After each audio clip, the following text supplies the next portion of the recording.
who don't know me, I am Hiba Nasr, Asharq Bloomberg Bureau Chief here in DC.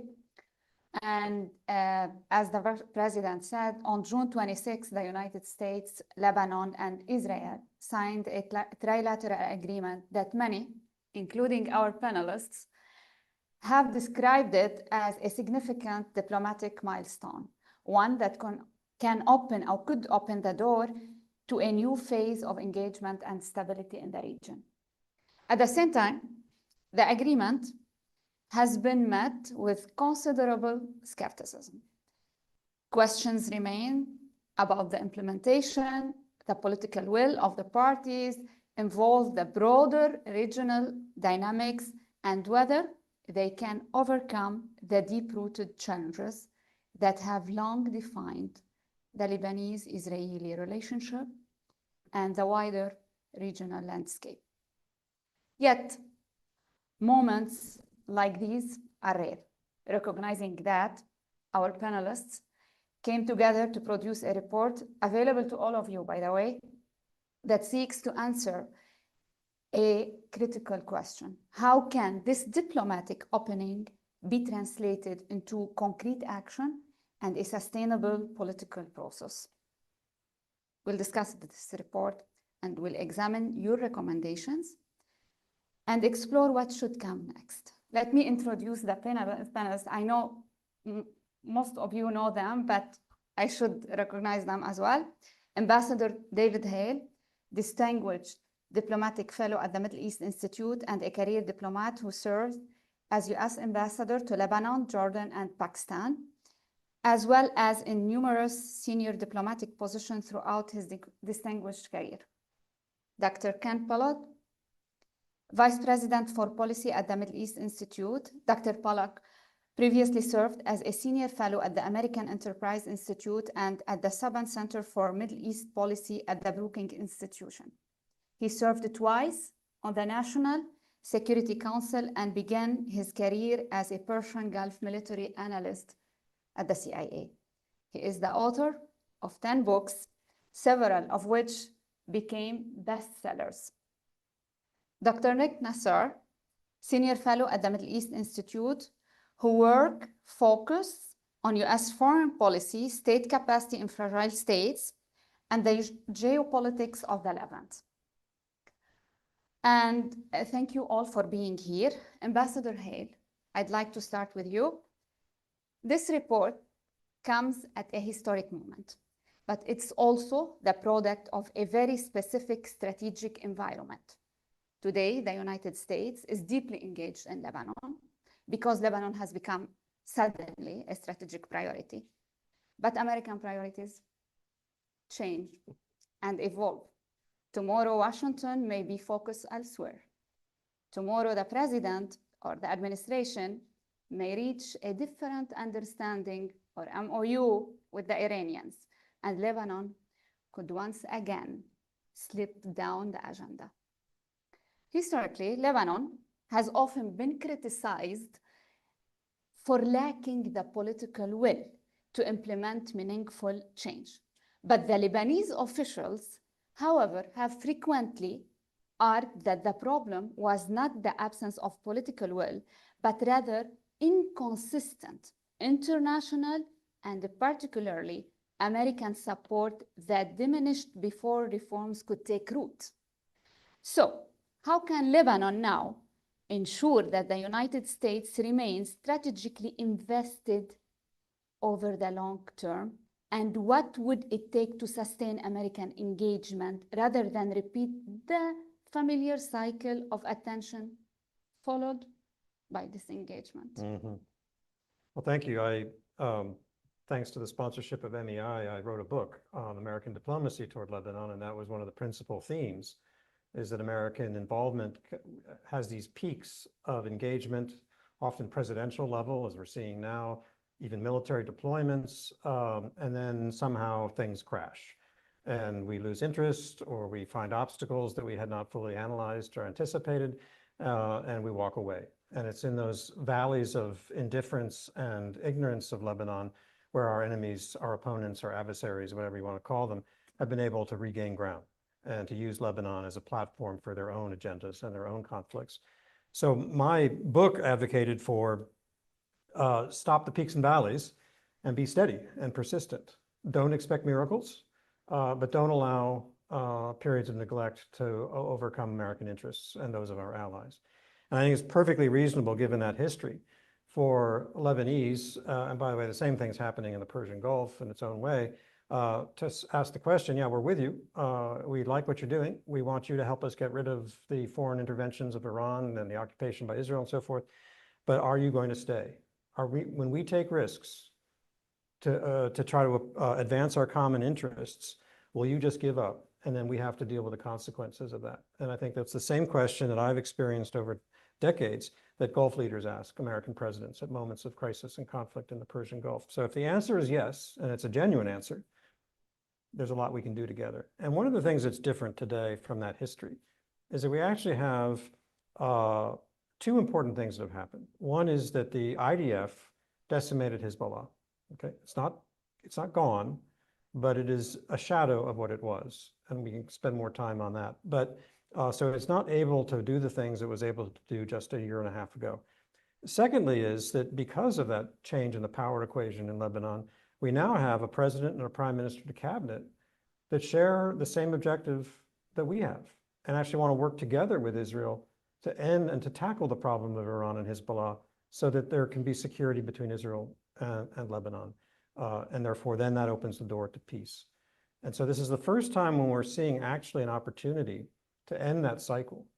And I think in some ways, I'm glad that what's happening between Lebanon and Israel and America is a little bit under the radar. You know, I found in some media appearances lately, I've had to like say, well, let's talk about Lebanon, because the focus is on Iran. And of course, there's linkage. But Lebanon is doing something quite creative here, and it needs to be nourished. And that's what the report is all about, is how can we and others help? And my last point, though, to your question is the Lebanese have to be the architect of this. They cannot expect external powers to come in and sort of manufacture outcomes. They themselves have to say, this is what we want to do. And then I think it's exactly what President Aoun has been doing in his conversations with American officials and hopefully in his meeting with in the White House next week. Thank you, Ambassador. Actually, I made a mistake. We should have started by the opening remarks with Dr. Nick. Go ahead, sorry, and I'll follow up with you, okay. Ambassador, yes. Not at all. The only mistake is I have to follow the good ambassador, which are never easy.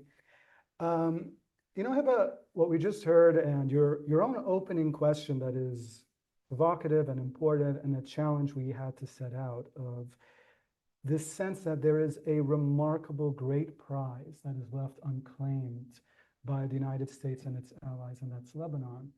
But we are very cautious to say that outcome is not inevitable. We've already seen Iran is not willing to let go of its most prized proxy, Hezbollah.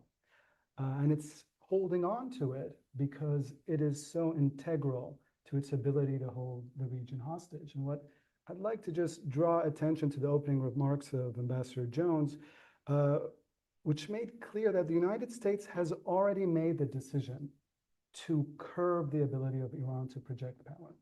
It's made remarkable investments in diplomacy and war, and Lebanon has emerged as that first front to lock those investments in, but turn them into strategic gains. And what a report does is it outlines very clearly what victory in Lebanon looks like. And I'll just be concise here. 3 things stand out. First, to your own question, it is securing a sovereign Lebanese state and a partner in the state of Lebanon. The second is achieving a lasting end to the conflict between Israel and Lebanon. And finally, it's breaking the prototype of the axis of resistance of what Hezbollah is. Hezbollah is a critical node that has allowed Iran to hold not just Lebanon, but so many of America's regional partners hostage by these type of proxy groups. And I'll just wrap it up with what are some of the core objectives. You know, you had asked Ambassador Hale of what is it that's going to keep the US involved? And I think what our report does very clearly is it says, these are the core US objectives met. And the first one that stands out is fulfilling that long-standing objective of securing and restoring a sovereign Lebanon and unlocking the potential of a democratic country, an economic prosperous Lebanon that is aligned with the United States. And that's a type of changing Lebanon from a core partner of the United States to one held hostage by Iran.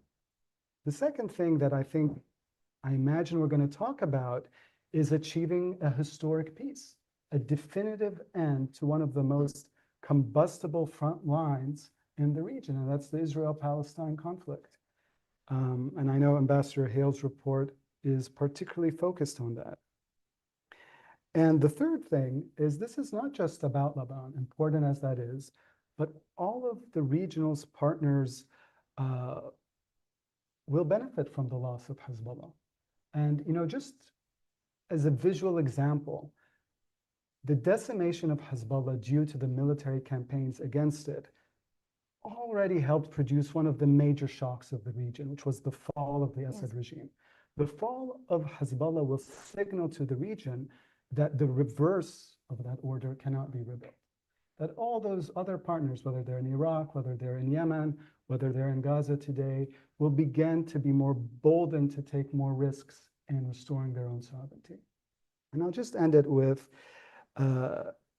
what I think is something that when we talk about a core objective that the US meets in defeating Hezbollah, it's also signaling that Iran and its rise is not inevitable, that a future of the region led by sovereign states committed to coexistence and regional integration is not just possible, it's on the winning side of history. I'd like to follow up before moving to Dr. Pollack. Here, when you spoke about Iraq and Lebanon, do you believe it would start in Lebanon and then it will affect Iraq or vice versa? Look, today, as some of you are following, there is some breaking news about the Iraqis taking courageous action against Hezbollah, right? I think this is an interconnected theory. And to that point of what you're going to start to see, the more the US commits to its partners, it's not fighting their fight, but it's telling them, we are backing you so you win this fight. It creates hedging, where all these different partners start to say, our success is connected and our defeat is connected. So the moves that you see today in Iraq are a sign of more courageous capitals trying to restore their sovereignty and help other partners do that. So to answer your question, clearly it's interconnected. Dr. Pollack, I'd like to hear opening remarks on the report before asking you a specific question. I feel really off-put by that, Hiba. I thought I was just eye candy here. My understanding was that I was going to let David and Nick do all the talking and I would just sit here and look pretty.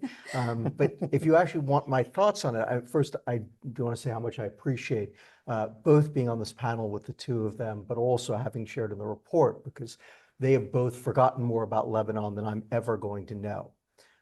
My contribution was as a military analyst. Yes. And obviously at the heart of the question of how do we help Lebanon regain its full sovereignty is the question of how do we disarm Hezbollah?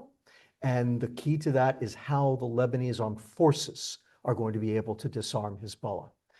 And my starting position is that we've never really tested the proposition of whether or not the Lebanese armed forces can disarm Hezbollah. We know that Hezbollah is not going to go gentle into that good night. They have made it clear they're not giving up their weaponry. They will fight to hang on to it. And what we see in Lebanon with the Lebanese armed forces, and where my chapter starts out, kind of the inspiration for it, is that this is not something new, right? We've seen this elsewhere in the Middle East. We've seen other countries that have had similar problems with internal forces backed by Iran or backed by other groups that also would not give up their weapons. And the United States has actually come up with some creative solutions to help those countries deal with those problems, right? It's particularly appropriate that Ambassador Jones is here with us today because Stu was part of the team that did this in Iraq when the United States helped Iraq to fight Daesh in 2014 to 2017. And that was a similar effort. You had a force inside Iraq that was backed by part of the Iraqi population that was fighting the Iraqi government and actually gaining control over huge swaths of territory.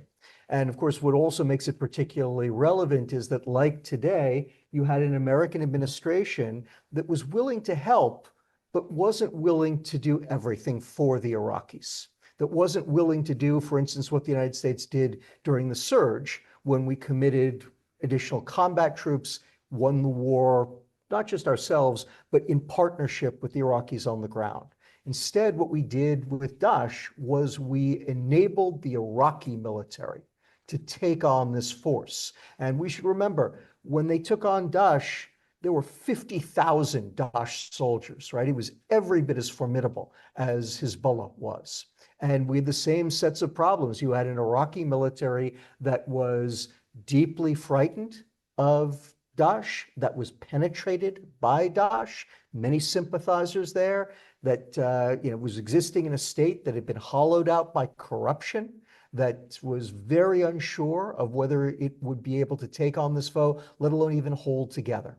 And what the United States did under those circumstances, under Ambassador Jones and really brilliant, his partner on the military side, Lieutenant General Sean McFarland, came up with a formula by which the United States enabled the Iraqis to take on Daesh.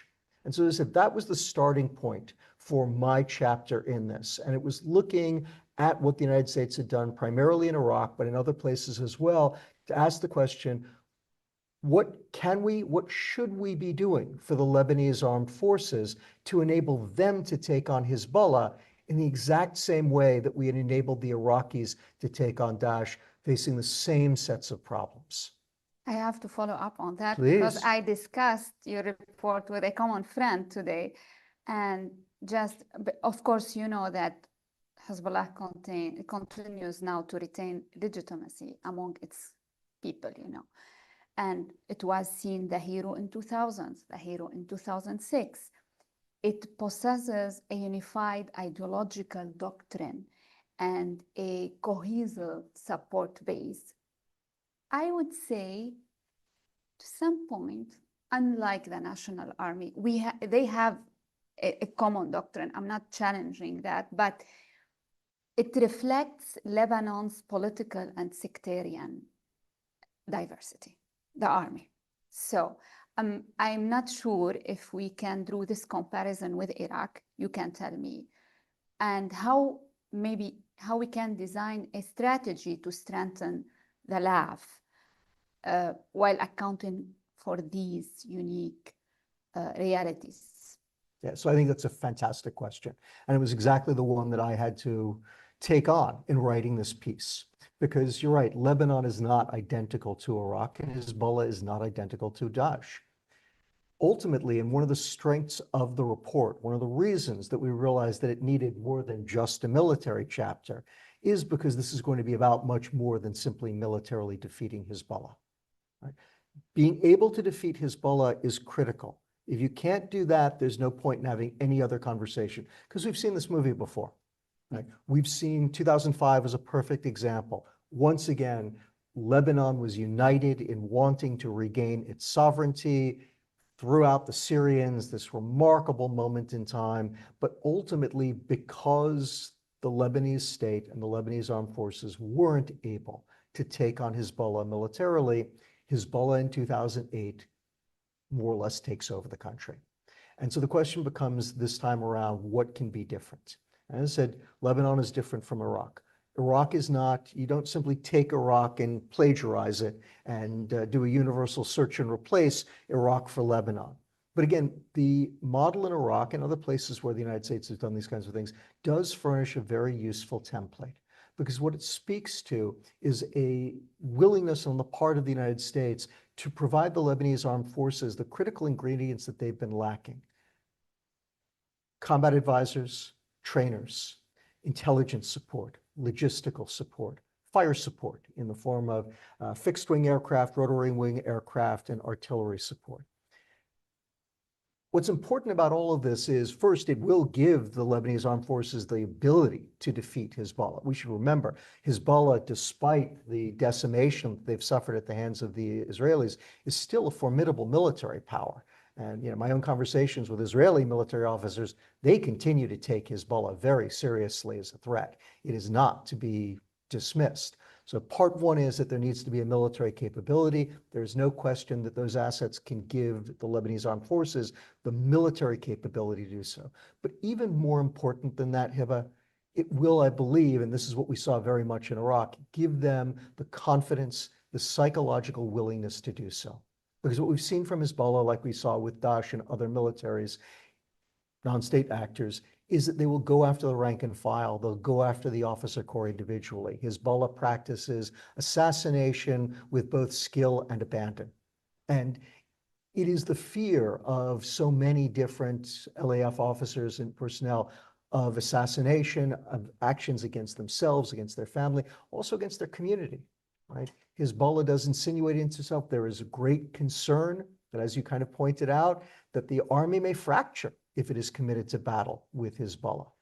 But the evidence does seem very clear that most Lebanese do want to see Hezbollah disarmed. And what seems to be most lacking on the part of the Lebanese armed forces is that sense of confidence that we can take Hezbollah on, that we can defeat it, that it will not be able to retaliate against us directly, and that the force will remain cohesive, that it will be able to take on these actions, that it will have the strength to do so, both in terms of military capability and in terms of its psychological confidence. And that American support, which is not there yet, the U.S. in its usual fashion, we're kind of creeping baby steps, toward providing the level of support that Lebanon would actually need. I am reminded of Churchill's famous remark that you can always count on the Americans to do the right thing, but only after they've exhausted all the alternatives. Right? We are exhausting all of the alternatives. And what I'm trying to do in this paper is say, look, this is the right thing. This is what we need to get to. And by the way, we need to get to it sooner rather than later, because this window will close on us. And what's more, again, to come back to your point, it cannot be a military operation in isolation. Yes. That's not going to work. So again, my piece was to say the military part is doable.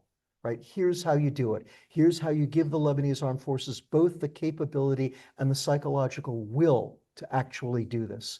But it's got to be about way more than that. And that's why these two gentlemen are on the stage with me. Thank you so much. I think something came up to my mind now about the narrative that should be told to the Lebanese people and to Hezbollah supporters. Mainly, not only the political class. And here I will follow with you, Dr. Nassar, about the political class. We know that Hezbollah, did not operate in isolation. We have, over the years, an entire political establishment benefited from Hezbollah influence, accommodated it, or became deeply intertwined with it. How do we launch genuine institutional reforms under those circumstances? And how the US can help in that, by the way, because it is so complex. We know that. It's a fantastic question, although I will challenge the assumption that it is complex. I think it's quite straightforward. And we have two great chapters that talk about it. But your question captures, I think, a theme that we've been talking about here. The full defeat of Hezbollah and the twin objective of seeing the Lebanese state succeed requires dismantling its infrastructure of power, not just its arms. And what makes our report stand out is, but not losing Lebanon in the process. So all those scary scenarios that, Ken's chapter is so thorough to lay out. These are the scenarios, these are the risks in which we can contain them, and how to see Lebanon succeed. That's all laid out. But how does the state come out of this on top? That we don't have another failed state. And just so to be fair to the United States, a lot of its caution in the past of how it engages Lebanon was a fear of total collapse. So how do you break its infrastructure of power that not just disarms it, but even if you were to disarm it, stop it from rejuvenating like it did after 2004? And essentially, I'll be quite brief, but recommend two particular chapters. One is from Haneen Raddad, who lays out concretely, and so those of you who are interested in the specific recommendations, these are the key levers of power and influence in the judiciary, in the economy, the illicit economy. These are the ways that Hezbollah is able to sustain itself. And these are how the United States can sanction them. So not just sanction Hezbollah, but those cronies you're talking about. It's key allies that have penetrated institutions and are blocking the state from implementing its own decisions, which is one of the core problems in Lebanon. But there's something interesting that I want to point out in another chapter by Walid Marrouch, who's an economist. And he really writes about how the rule of law and public scrutiny is key to breaking the corruption that has enabled this deadly mix of mafias and militias that have really battered the Lebanese into failure. And for those of you who don't know what that failure looks like, and this chapter really lays out, the Lebanese pay some of the highest prices for electricity and have some of the worst service. A lot of the public service, your first impression as a citizen with your state, are the services you receive. And this argument is not about the state providing services, but about regulating, making sure the state can regulate it. And one thing that the United States can do, it's not just about sanctions, but empowering the Lebanese institutions and accountability institutions to hold those cartels accountable. And so it shifts the Lebanese state from a player and these different, cronies or political elite from viewing it as a piece of the pie to the state being a referee, like in South Korea, that enabled its remarkable transition. Thank you so much. Ambassador Hale, you've lived there, you know them, they are still there, the same people. Easy to do? None of it's easy, but it's all necessary if we're going to break the cycles of the past. And a couple thoughts listening to my colleagues, just to add, I think that it's important to bear in mind the Army has traditionally been really the only state institution that has retained the respect of the country. And it's important that that be preserved. That doesn't mean that it can continue to act, be, frozen in time. It's going to have to do its job. And unfortunately, if there isn't a strategy that brings about the disarming step by step of Hezbollah, the Israelis are going to do it for them in their own way, which is not the way that the Lebanese want. It's not the way that's going to really help restore long-term sovereignty for Lebanon. So it's very important that the Lebanese figure this out. That said, and I think Ken's piece is remarkable in its ability to lay out the whole full spectrum based on our own experience in the Middle East of what's possible here. But, read the article, because if you start talking about the Iraq model, people may think Fallujah, or something like that. This is not what you can speak up, but it's not what you're talking about. It's a more thoughtful way to build an institution. And I go back to my first point about not shooting for the stars, okay? Yes. We need to be realistic and practical. American soldiers should not be put in harm's way in Lebanon. That's exactly what Hezbollah wants, and they will know exactly what to do with that. Instead, we should be behind the scenes at command levels throughout the country, not just in Yarzi, helping to provide the intelligence, information, our operational skill, our own skills and advice, and a bit of spine, to reinforce the morale of these soldiers. And I've seen Lebanese and American soldiers work together, and it is a remarkable success story. So that's what I would like to see happen at the military level, and I think that will produce results. I do not see a scenario in which the Lebanese army goes in guns blazing and to a Hezbollah facility and says, stick your arms in the air, time's up.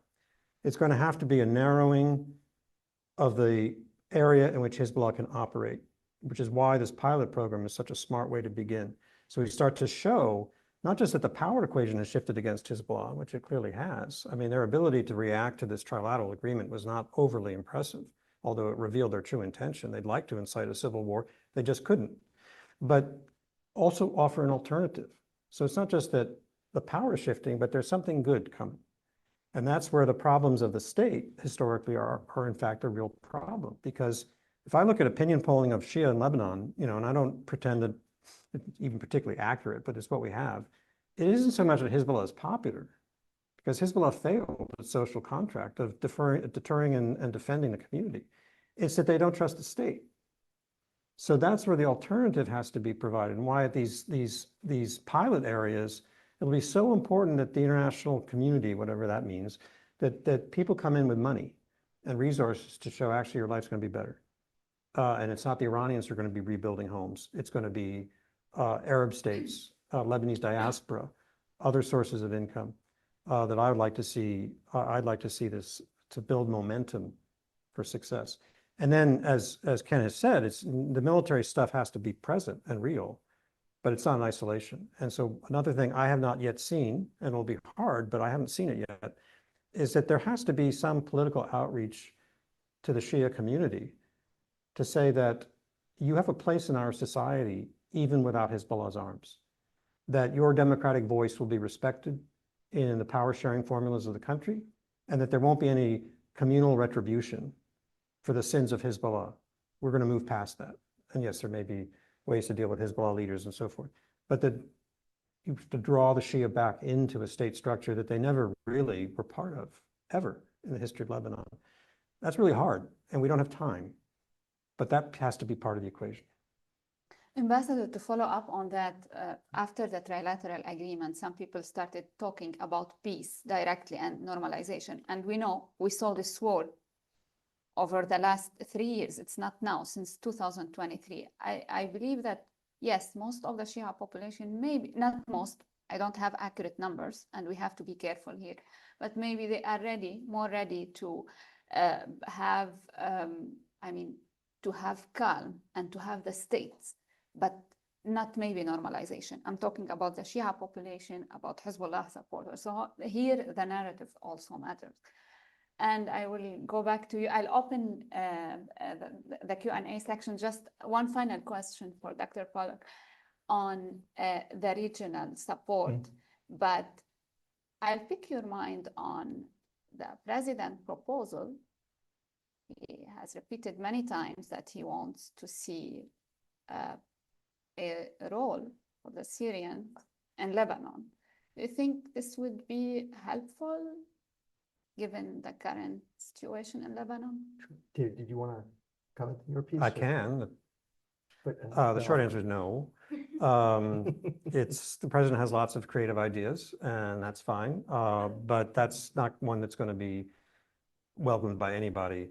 We had a webinar here at MEI last week, and I thought that it was put very well by Charles Lister, who's very expert on Syria. He said that the only Lebanese who might welcome this is Hezbollah, because it gives them, again, an organizing principle that they can organize against Syria again. And we saw, by the way, there's a bomb in Syria during the Macron visit that had Hezbollah's thumbs all over it. So this problem between Hezbollah and Syria superficially looks like a common uniting point between America and our Lebanese friends and the Syrians. On the opposite, my experience is that the Syrians, there's so much baggage, not just the Syria-Lebanese relationship historically, but also the Takfiri origins of the current leadership, that we need baby steps again here. We need to start, what are the things that are possible right now? Because, by the way, the Syrian army isn't even capable of taking on Hezbollah. It was Hezbollah that saved the Syrian army, 10 years ago. So what can we do to build customs and border controls? What can we do to interdict the weapons that are flowing both ways and do it on both sides of the border, Lebanon and Syria? Can they share intelligence? Is there enough trust there to do that? These are the kinds of things that the economic sanctions, enforcing those against Hezbollah, these are the kinds of things that can actually build trust and have a practical effect at the same time between Syria and Lebanon. But is there a role that Syria can play in Lebanon? Syria has its own problems for the moment, and Syria really needs to focus on those, exactly as David expressed it. It's hard to see Syria playing a terribly constructive role right now. Eventually, sure, absolutely. If Syria sorts itself out, becomes a more functional state moving forward, if Lebanon is able to do the same thing, I think we should all hope that Syria and Lebanon are going to have a very productive relationship moving forward. But for the moment, given the problems in Syria, given the problems in Lebanon, merging the two does not seem like it's likely to help either country, quite honestly. But I wanted to pick up on your point here, but to make a slightly larger point, which again, the report gets at very nicely, which is the need for regional support for this wider effort.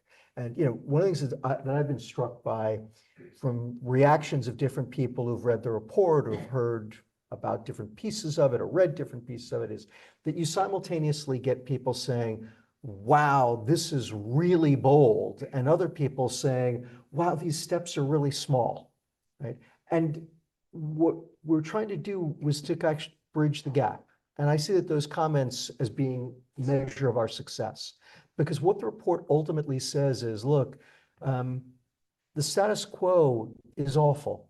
And the status quo, if things are left as they are, we know what they're going to go back to. We've got to do more than that. And that requires doing some things that mean pushing the edge of the envelope, that mean going beyond where we've gone before. But by the same token, we've tried very, very hard throughout this report in every single one of the papers to remain very grounded, to remain grounded in the realities of Lebanon, to remain grounded in the realities of the United States of America, and to remain grounded in the realities of the wider Middle East.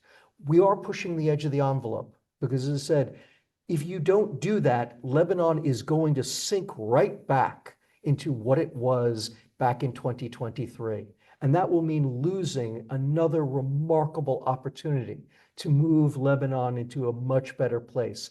And none of us wants to see that happen. That would be a tragedy to have that happen again. So yes, this does require us to think a bit differently, to try on different models, to push harder, to demand more from Americans, from Lebanese, from the region as well. But we've also tried to make it so that what we're not demanding is not going to break the bank. It is not going to break the rubber band. It is not going to break anyone's army. These are all things that are eminently doable, but people have to recognize that they are worth doing. Thank you so much. I can go on and on, but I'll give the chance for the audience. Yes.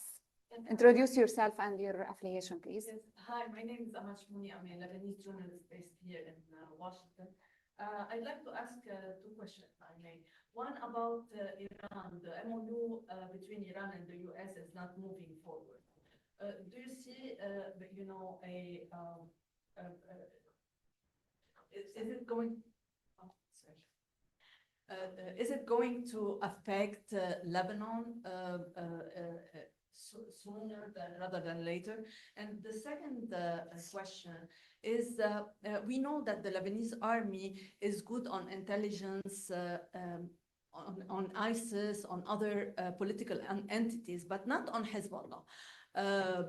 For years, we know that they didn't collect intelligence on Hezbollah. Who can help now?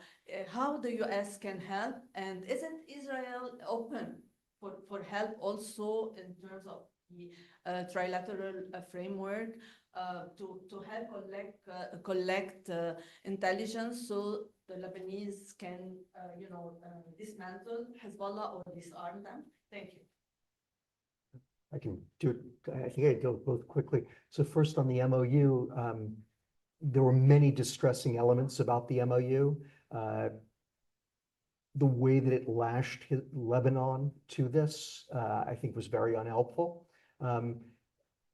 As that there are lots of pieces of the MOU that were deeply problematic. And I guess the best news I can give is that increasingly over time, I think that the Iranian hardliners actually have the MOU correct, which was that President Trump had never had any intention of actually going along with it. And that what we've seen is he agreed to it, as he agrees to lots of things, and then his feeling was, yeah, I'll do what I want to do at the end of the day. So I wouldn't see the MOU as being the problem. The bigger issue lies with President Trump's desire to get out of the Iran war and the Iranians' desire to preserve Hezbollah. And I think that that's simply an open question at this point in time. But again, I think all of our feelings about this is that Lebanon cannot be sacrificed for the goal of extracting the United States from a war that it no longer wants to be fighting. As for the intelligence question, can the United States help the Lebanese armed forces develop intelligence on Hezbollah? Absolutely. Right? We've got a very capable military. We've got a very capable intelligence community. I'll go to a point that David made, which I think is a very important one, which is, can the Israelis help? Sure, they can help, and the United States is a wonderful conduit for taking that kind of intelligence that the Israelis have and in effect sanitizing it, making it usable for the Lebanese armed forces. But again, to David's point, we should recognize if the US isn't going to help the Lebanese armed forces deal with the problem of Hezbollah, the Israelis are going to do it in their own way. And that's not going to be a good outcome for Lebanon, for the United States, frankly, for Israel either. But this is part of the reason why we need to recognize that the status quo is simply unacceptable, right? And we need to start doing more than we've done in the past. If I may just quickly add one thing that may be of benefit to you on the question of intelligence. We have a chapter by Dr. Matt Levitt that exactly deals with this question, that US leadership as part of a broader coalition is key to ensuring verification of these pilot zones, of what is coming out of the trilateral framework succeeds. And it lays out concrete ways in which intelligence is that key ingredient that the United States can add to ensure its success. So I definitely encourage you to look at it. It's a great chapter. Thank you. Ali? Thank you. This has been fantastic.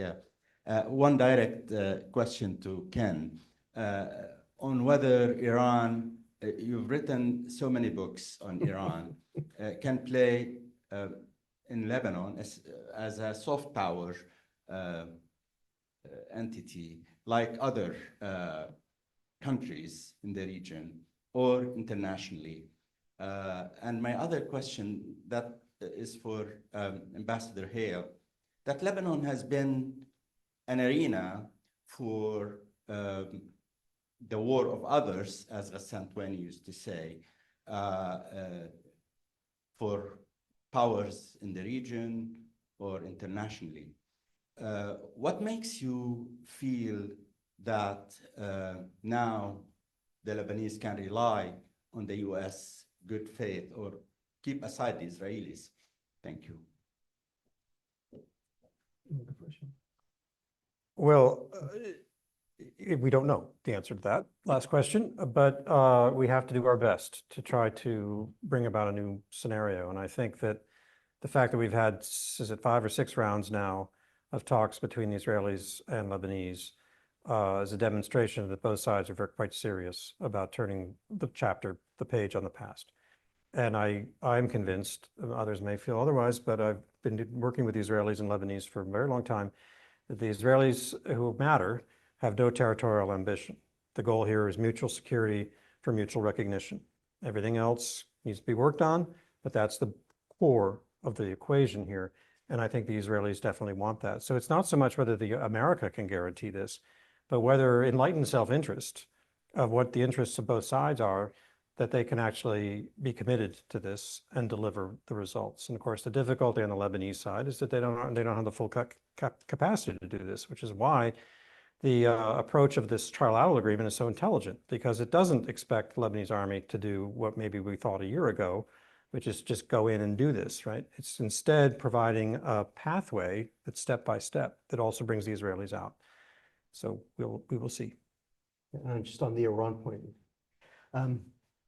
so first, worth making the point that yes, Iran has a lot of influence in Lebanon today and has for the past 40 years or so. But of course, as you know much better than I do, that's not natural, right? Iran has not wielded that kind of influence in the Levant. You have to go back to Alexander the Great, who, put an end to it. And since then, there really hasn't been a great deal of Iranian or before that Persian influence. This is not a normal thing. That said, to go back to points that both David and Nick raised very rightly, Iran has become the protector of the Shia community of Lebanon. And there certainly are some Shia who continue to believe that, and it may well be the case that in the future, there will be some Shia who continue to look to Iran for guidance. That's probably inevitable. It isn't necessarily catastrophic either if Hezbollah is disarmed, if you have a strong Lebanese state that is fully sovereign and fully functional, if you have an economy that is not just a gigantic corruption machine, right? Well, that's why all of the chapters in the report are important. That's why we did all of this together, because we all recognize that ultimately it is going to require, what in the United States we would refer to as a whole of government effort, an old cliche, but it's going to require all of these different things to deal with the problems of Lebanon. And in particular, Haneen's chapter deals with this specifically, and we're looking at it, how you bring the Lebanese Shia into this and make them part of the solution rather than part of the problem. Could I just add something? I sort of trivial quarrel with the point is that the Iranian, particularly clerical relations between the Shia of South Lebanon and Iranians and Iraqi clerics were forged hundreds of years ago and continued. There's intermarriage, and it is an important building block. The problem is the Iranians don't want to exercise soft power. They want to exercise hard power. Yes. So, if Iran were to Problem that we all face. So I don't, in some ways it's an academic question, is that I don't think that an Iran today that we recognize is satisfied by the cultural and economic or other religious ties. They just want to use that to exercise power. I mean, real power, if I may say so. So is it doable, the roadmap that you all laid out in this report? How challenging is it while you have this Iranian regime in place? Without a doubt, the ultimate shape of Lebanon and the topics we're talking about will be heavily determined by the power equation between America and Iran. And it has shifted substantially in the last 3 years, but it has not gone far enough. So how that relationship lands will provide the context for whatever it is we're trying to do. Yes. Okay, thank you to everyone on the panel. And I think over the years, so many different Lebanese political parties and former militias who had to disarm with the end of the Civil War, they've, kind of bragged that they still have troops and, hidden arms, wherever. But my question is, do you see that if Hezbollah does disarm, do you see the potential for different former militias and political parties to use that as an excuse to kind of rearm themselves or reestablish themselves in a military sense? Sorry. If they don't rearm or don't disarm? If they or do if disarm, If will they other do parties disarm, fill do the you vacuum? see Got it. other parties taking Yeah. advantage of that? I think one important perspective is that when the Civil War started, really in the early 70s, the existing political parties of Lebanon, for the most part, armed and had a militia wing in order to preserve their parties and their communities. Hezbollah was the other way around. Hezbollah was a Iranian-formed militia that developed a political party in order to preserve the militia. So this is going to be the problem they're going to face, is that they don't want to give up the militia because the party doesn't matter as much. It's the militia that matters. And so the future of Hezbollah is an open question in my mind, is how can you integrate an organization that has that approach as opposed to all the other parties? But there's absolutely no evidence that any of the major, Maronite, Druze, or Sunni communities are rearming. I think that is ancient history for the most part. There are extremist elements that need to be watched, but the army can handle them quite well. Just to piggyback off on that, I mean, again, what we've seen historically across the Middle East, across the world, quite frankly, is where you get groups arming, sub-state actors arming, is in the circumstances of a power vacuum, right? And if you've got a power vacuum, Hezbollah ain't disarming, right? That's going to be impossible. What we're talking about here is building a Lebanese state, empowering a Lebanese state to actually disarm Hezbollah and fill the power vacuum. And as David pointed out, Hezbollah is created in a power vacuum. That's what a civil war is. Well, that's what a power vacuum creates, is a civil war. And in those circumstances, every community winds up arming. But again, what we're talking about is building a Lebanese armed forces that will regain full sovereignty. That will mean ending the power vacuum of Lebanon. I will follow up on that. Dr. Nassar, we spoke about this before the panel about the sovereign Lebanon. We rarely experience that. Ambassador Hale said that he believes that Israel doesn't have territorial ambitions. And actually, this was written in the trilateral agreement. And also, I believe, if I'm not wrong, in the security annex, also they mentioned that they don't have territorial. But since the Lebanese didn't live really genuinely in a sovereign state. Like there's always this skepticism toward the state. They don't bet on the state. So assuming that this process moves forward, where should the rebuilding of sovereignty actually begin?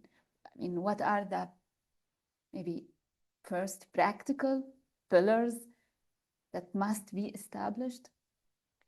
It's an interesting question, but I wonder if I may challenge some of the premise of the question.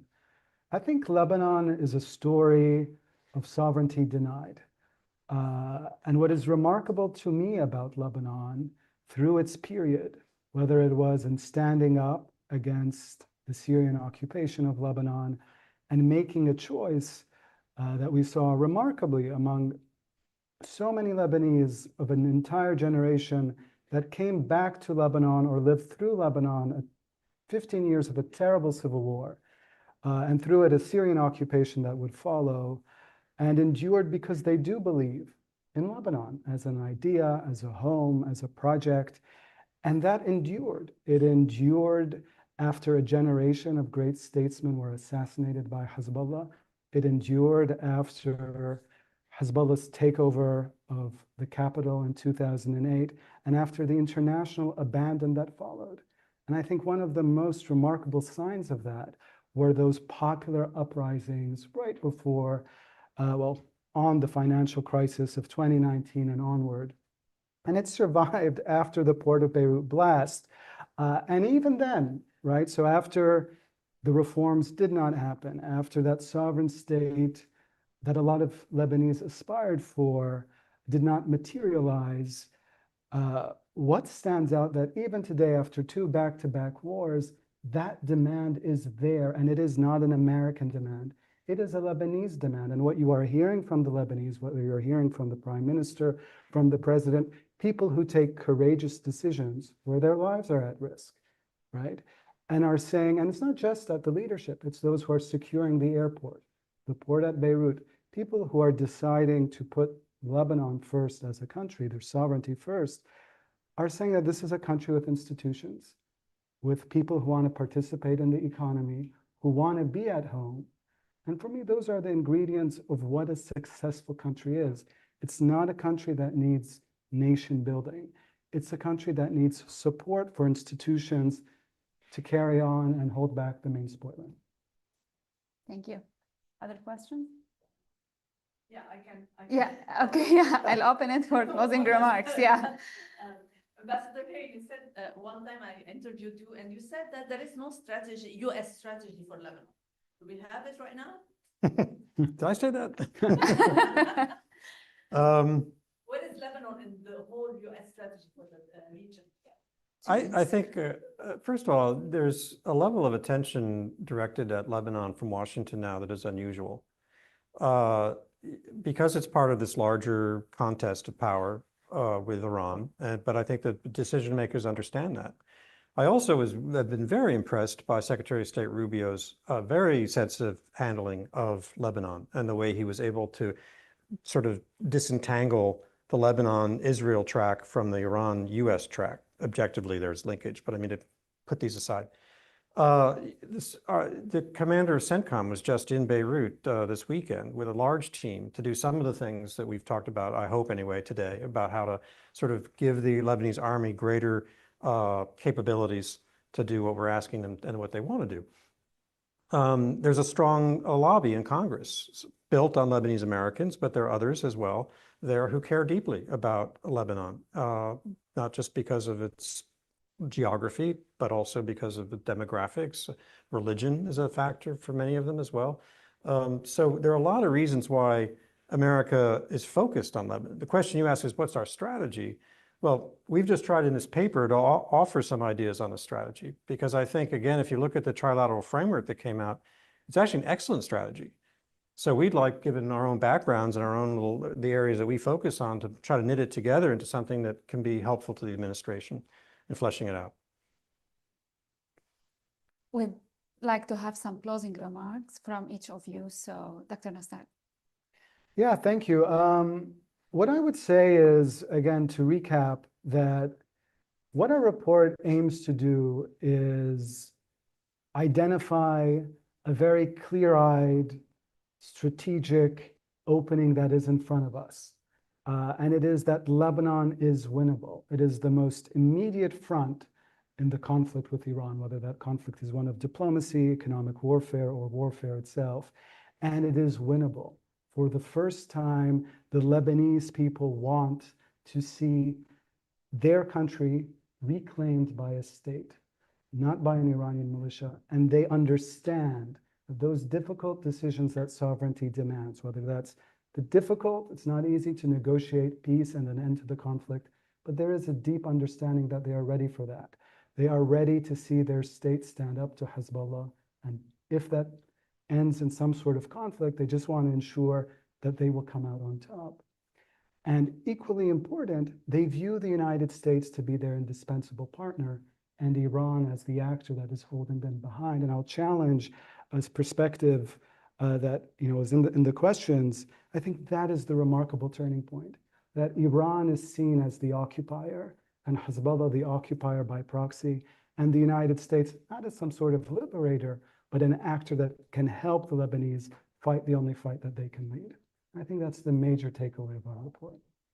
Dr. Pollack. So let me add another point to the wonderful point that Nick just made, which is that there is a very important American role to this, and that's why we, as the Middle East Institute, decided to write this report. Yes, at the end of the day, Lebanese are going to have to do 90% of what is going to have to happen to build a new Lebanon. Right? We all know that.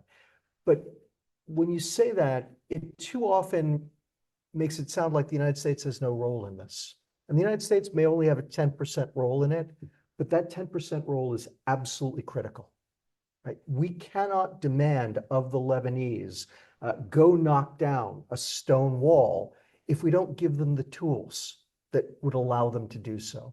And too often in our recent policy toward Lebanon, very recent policy, we've taken the approach of, well, when you demonstrate to us that you can do X, Y, or Z, we'll give you more assistance. We've got to reverse that. We've got to be willing to provide Lebanon with more assistance and then test the proposition as to whether or not they're actually willing to do it. But right now, a big part of the problem is that they don't have the tools to do the other 90%. And if we don't give them those tools, we can't expect them to do the other 90%. Well, there's a longstanding taboo in Lebanon about talking about peace with Israel. And I think that has begun to erode as reality sinks in, that this is a new era. One of the things is Lebanon reestablishes sovereign control of its own country, its own government, its own state.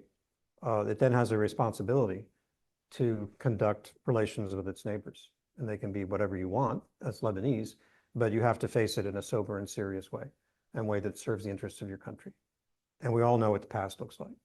So if Lebanon actually is able to restore sovereignty, which requires America and Israel continuing to put the pressure on Iran, so Iran doesn't regain the power it had before, then the Lebanese have a responsibility to say, well, what's the relationship with Israel going to look like? And for a lot of them, they don't want to go back to, they want to go back to the amnesty agreement, say, or they want some kind of ceasefire plus. Well, luckily, the Lebanese leadership is thinking more creatively than that, because if you have established sovereignty, and if you're able to bring about better security for both sides of the border, why would you not move all the way toward peace? Because it's a peace agreement that is providing, as we know from looking at Egypt and Jordan. A lot of people don't like those agreements in those countries, but they know that this is the best enduring way to provide peace and security for their country. So even at the moments of greatest tension inside Israel, inside Egypt, between Jordan and Israel, those agreements have lasted. So that's my hope, is that Lebanese will see that for what it is, but there has to be a debate inside Lebanon about the trade-offs here. Thank you, Ambassador. Thank you, Dr. Pollack. Thank you, Dr. Nassar. Thanks for your insights. I recommend that you read the report. I read your essays. I didn't read the entire report. I apologize, but I read your essay, Dr. Pollack essay, and the Ambassador Hale essay. And this is a fluid situation. We don't know what President on visit will bring also, and how things would change with Iran if you have another MOU, if the US has another MOU. No one knows, but still it is very insightful. It is really a roadmap for what can come next and how we can build on this trilateral agreement. And hopefully it will bring peace to Lebanon and to southern Lebanon, where I come from actually, and where I still live. My mom lives there. So hopefully we'll invite you one day to that place. Cool. Thank you all for joining us. Thank you. Thank you. Thank you. Okay.